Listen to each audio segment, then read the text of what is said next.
আসসালামু আলাইকুম রহমতুল্লাহ। একটা ছোট্ট হ্রদ মানে জলাশয়, ঠিক তার পাশে বেশ কিছু বড় বড় পাহাড় রয়েছে। সে জলাশয়ে বিভিন্ন মাছ বা বিভিন্ন পোকামাকড় বসবাস করত, সেই সাথে কিছু ব্যাঙ বসবাস করত। তো ব্যাঙের ছোট ছোট কিছু বাচ্চা সেখানে ছিল। তারা জন্মানোর কিছুদিন পর যখন লাফাতে শুরু করেছে, তখন সেই বাচ্চাগুলো সিদ্ধান্ত নিল যে আমরা এই আহ, জলাশয় থেকে একটু ধীরে ধীরে পাহাড়ের উপরে ওঠার চেষ্টা করব। তাই বেশ কিছু বাচ্চা এক জায়গায় জড়ো হলো এবং তারা এই সিদ্ধান্তে অনড় হয়ে সেই দিকে ধাবিত হওয়ার চেষ্টা করলো, মানে পাহাড়ের উপরের দিকে ওঠার চেষ্টা করলো।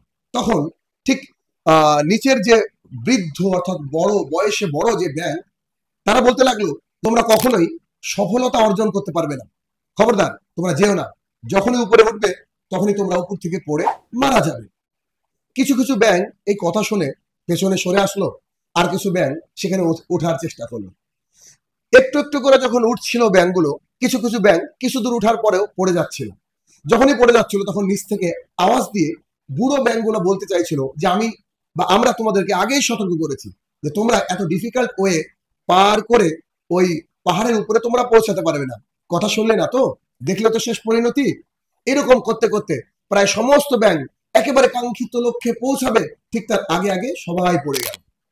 কিন্তু পরিশেষে দেখা গেল একটি ব্যাঙ ওই একেবারে নিচ থেকে স্টেবল গতিতে উঠতে উঠতে উঠতে উঠতে তার কাঙ্ক্ষিত লক্ষ্য তথা পাহাড়ের চূড়ায় অবস্থান করলো, পৌঁছালো।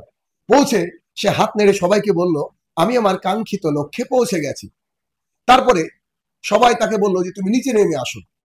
তখন সেই ব্যাঙ আস্তে আস্তে আবার অনেকটা সময় নিয়ে নিচে নেমে আসলো। আসার পরে সবাই এক জায়গায় জড়ো হয়ে তাকে জিজ্ঞাসা করলো যে তোমার সাথে যতগুলো ব্যাঙ ছিল তারা তো কেউ পৌঁছাতে পারেনি, তুমি কি করে পৌঁছালে? তখন সেই ব্যাঙ বলল যে আসলে আমি একটু কানে কম শুনতে পাই।